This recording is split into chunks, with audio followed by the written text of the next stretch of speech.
said, what?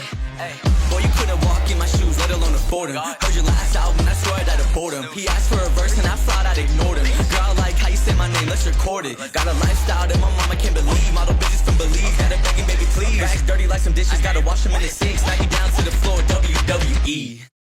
Alright, so for this technique, as you probably guessed, you're going to need 2 fireballs and 1 bridge egg. So let's go get our bridge egg. Okay, so green does not have a bridge. This is a perfect example how to use it. So 2 fireballs and a bridge egg.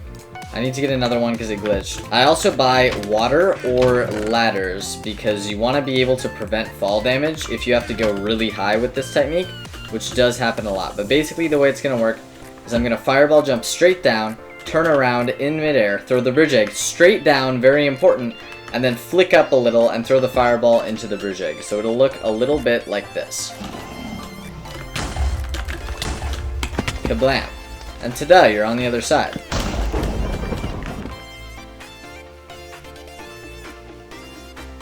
So that's how you can use it to get a bed. As you saw, I went really, really far. Like, it was not a small distance that I covered there. You can use this technique to get long distances without creating a bridge for people to follow, and it's instant.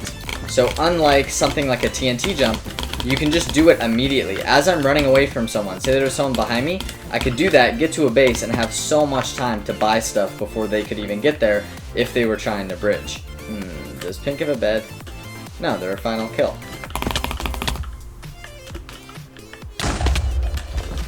Ta-da! The prophecy came true. So you can use this technique to get very long distances. You can use it to get away from people. You can use it to cover gaps that don't exist yet, like that, to get someone's bed when they least expect it. There are so many options. Now the keystrokes are something that people do differently depending on the person, but for me, I like to hold S during the first fireball jump. Some people prefer not to. I'm one of the ones who does. I like holding S to get that little bit extra distance away from that. So when I fireball the bridge egg, I go flying in the other direction. But at the same time, some people find that holding S makes it a little harder to stay close enough to get that explosion. Quick note, you want to throw the bridge egg and fireball very quickly, so I suggest putting them in slots where you have hotkeys. This may work with scrolling as well, but it's tricky enough already without having to scroll. The biggest tricky part for me with this technique is flicking up enough with the fireball. Many times when I try to do this technique, I fireball jump, throw the bridge egg straight down, and then I only flick up a little bit. Alright, so as you can see, if you don't flick up enough with the second fireball, it'll just explode down there in the bridge and won't be close enough to boost you at all. What you really want to happen is to flick into these very top blocks. So because of the server and because of where you are, the blocks will only spawn a little below where you've thrown the egg. So preferably, you would do the jump, throw the egg straight down, and then you'd want to flick up to where these blocks are going to be, which is about halfway of the way to looking straight up, 45 degrees. And if you hit there, then kaboom, it'll explode level with you, and you'll get pushed forward onto the island. Whereas if you don't flick up enough, as you can see with this example, I throw the fireball too low into the bridge egg, so it blows up down there and doesn't move me at all for the second jump. As you can see here, after I throw the bridge egg, I flick perfectly into the top of the bridge and hit those top blocks about 45 degrees, and that gives me a huge boost towards the rest of the island. Alright, let's get some M's. I'm really curious if that's a makeable gap or not using this technique. Looking at it from this distance, it looks really, really far. The takeoff point is above the landing point, so there is a possibility that it's doable. Guess I will be the guinea pig. He's over there? Alright. Here he is. He probably is going to fireball. He probably is going to fireball.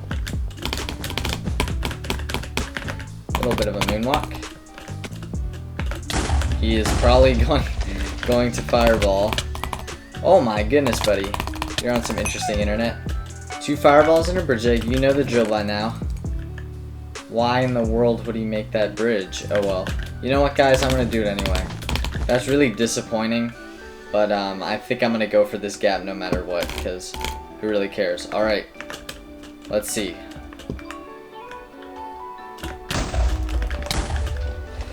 Oh, let's go! Made it! What a sick gap, dude. Just barely makeable. I'm glad I tested it. Always nice to know what you should go for and what you shouldn't if it's a scary scenario and you need to think fast. I wonder if he wants me to come visit him over there. Looks kind of lonely.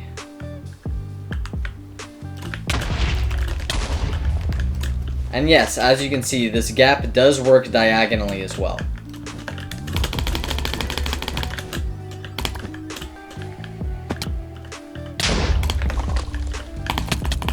Hey, I want to clip my cool play. Die. Thank you. Double fireball jump. Insanely cool technique. I really recommend you giving this a try. And a lot less expensive than it is for the pearl fireball one I showed before. Like your bitch, come hearts on my jeans, you ain't never seen this shit. Now I'm up, I got a couple bad bitches on my dick. I've been on my bankroll, you been looking on my shit. Sort of talking.